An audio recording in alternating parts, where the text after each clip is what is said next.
Kyle from Nice Guys Garage coming at you with a maintenance minute for a Firebird. The speedo's leaking out of the transmission. Look at this.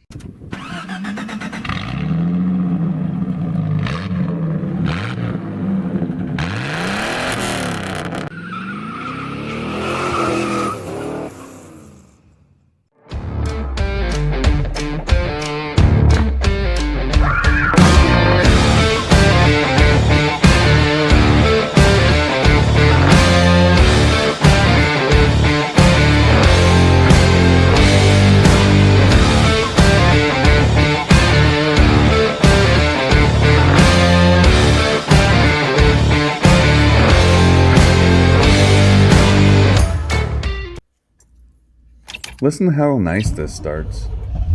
Oh yeah. 285,000 miles, but the engine was rebuilt about 100,000 miles ago.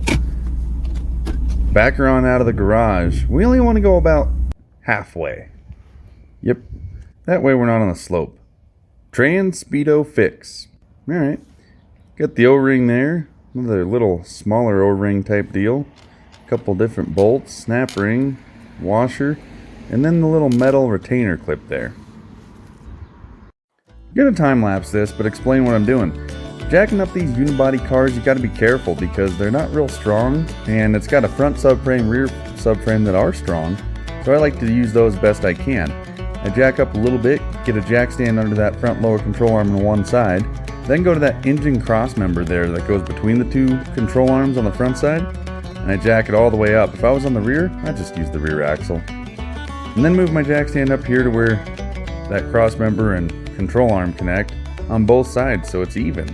Get them up as high as you're comfortable with. Lower it down. And then set your jack pressure just so it's touching still. Shake on it a little bit. I come down here and check the ball joints and the wheel bearings on this while I'm down here, and I'm gonna pretend those wheel bearings are good. We're not doing those today.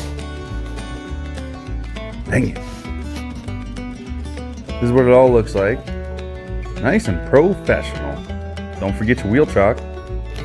Even though we're not on a slope, you don't want it to scoot away from you. Y'all already know I'm a fan of creepers. Problem is the bird's a little too low for the creeper, so I grabbed the cardboard. It's like a poor man's creeper.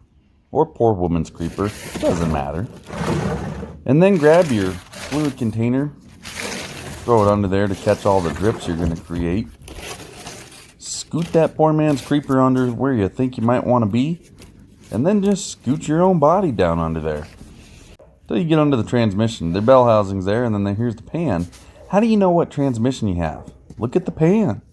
You can count the bolts. You can look at the shape. I like to just look at the shape. And this is a 700R4. 700R4s are nice and square. Look at that one, just real nice and square. The Turbo 400s kind of have a funky shape to them and different things. But there's our Speedo. And look at all that goop.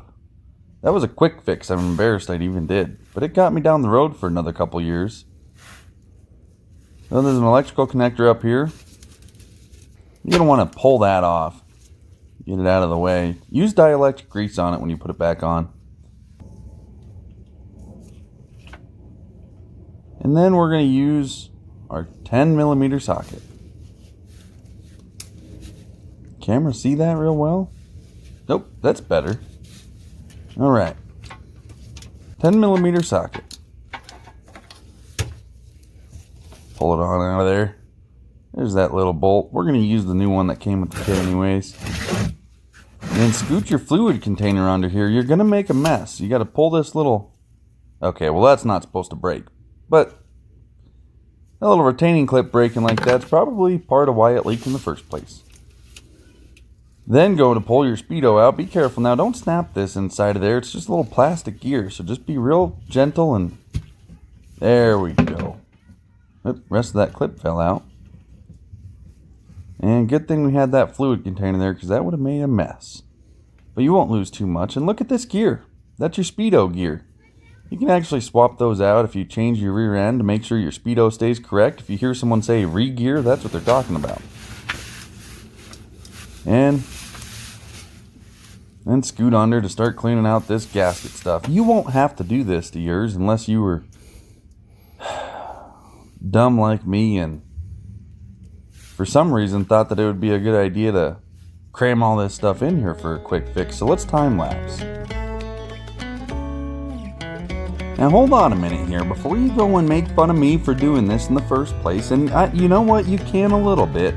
But if you're a real shade tree mechanic, I know you've spent a Saturday afternoon scraping RTV out of somewhere it never should have been. And if you haven't done that and you work on your own stuff, I ask you one question. What are you even doing with your life? Now I grab all kinds of tools here. After the screwdriver and pick tool, I like to use a brush and get in there, try to clean it up best I can. And then I come back in with a scrub pad and go even more, and you just, you know, slow and steady wins the race here, guys and gals. That's what it's about. Look how we did. I mean, it's got some messy chunks in there I gotta clean up, but yeah, I think that'll do. Look at that speedo gear up there. That's from the tail shaft of the transmission. Drives the one on the sensor. Alright, wiped her out with some paper towels.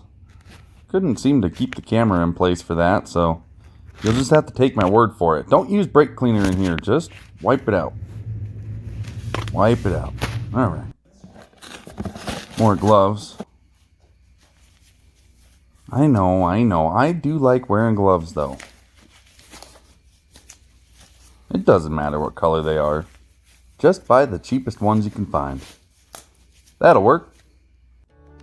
Jump into a time lapse again. I grab all my parts here and I like to clean them up, wipe them off, get my new ones laid out, kind of compare on them a little bit. This old seat collar had a bend to it and the new one doesn't, but yeah, I don't know if that bend was intentional or not.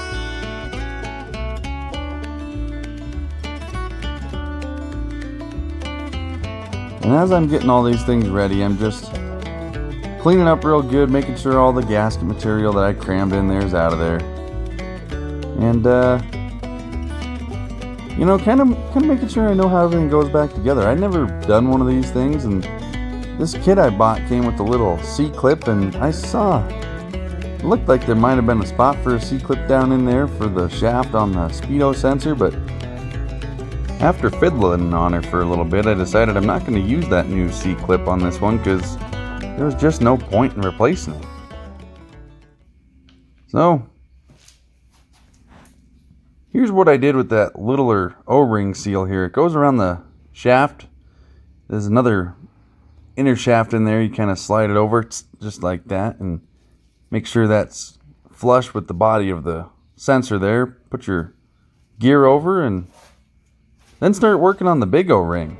If you want, you can leave that gear off while you do the big O-ring and probably make your life a little easier, but to each their own. Whatever you do, make sure you use new transmission fluid to rub that seal before you slide it on to help the longevity. And then as you finish up with that O-ring,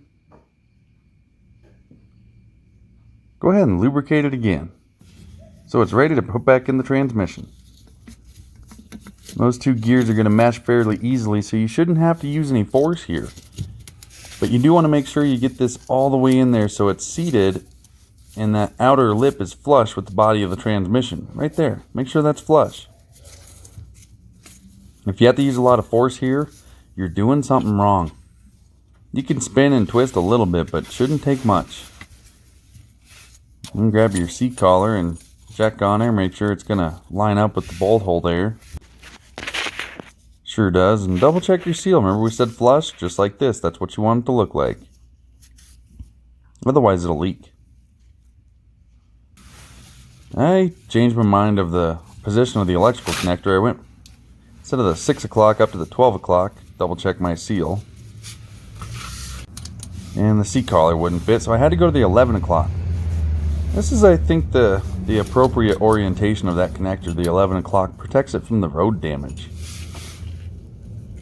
I'm going to grab this little 10mm bolt for that seat collar, and I don't know what the torque spec is, but not too tight. Yeah, like that. There we go. And grab your plug and put it back up there. It only goes one way, and I tried to cram her in the wrong way, so there we go. That's better. Then lift it up and take those jack stands out of there. Lowering these F bodies is way easier than raising them. Scoot around to where your wheel chock is. Remember, we're all about safety. That's why we wear the safety sandals. Steel flops? Neither one of those things is true. Then scoot under here and we're going to check for leaks. Start her up.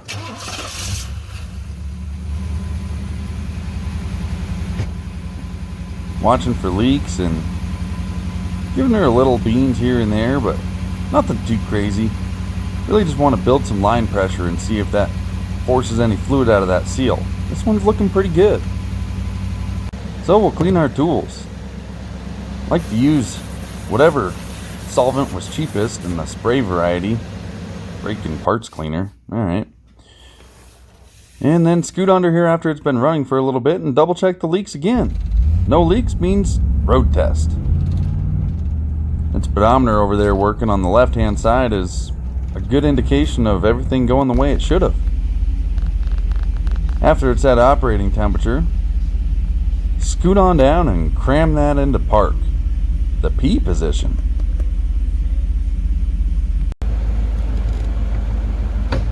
And pop the hood. That way you can get into this engine bay here and scoot back and gander onto this dipstick. The one with the gray handle on these old Chevys is the transmission. And just like anything else, you want to make sure you wipe it off first, then cram it back in there, pull it out again, then you can check your fluid. This one here, it's low. Well, it was leaking. What'd you expect? I tried to get a picture of this here. The light didn't work out, but the dipstick does tell you to engine hot, idling, and transmission in park is the appropriate way to check transmission fluid. At least for these ones it is. I like to use any sort of Dextron fluid that works in the transmission. These call for Dextron 3, but the Dextron 6 is backwards compatible, so I just fill everything with Dextron 6 these days since the truck takes Dextron 6. Easier to buy this in bulk. Anyways, that's looking pretty good. I think we did it, guys and gals. So let's have our celebratory soda. But those are Ashley's sodas there. I usually have sodas right there, but I'm out. Look at this, even the shop dogs are embarrassed. I'm sorry, buddy. Oh well, beggars can't be choosers. Drink what you got. Thanks for watching, guys and gals. We do appreciate it. And if this helped you out a little bit, comment below and let us know. And if we can do better, we want to know that too.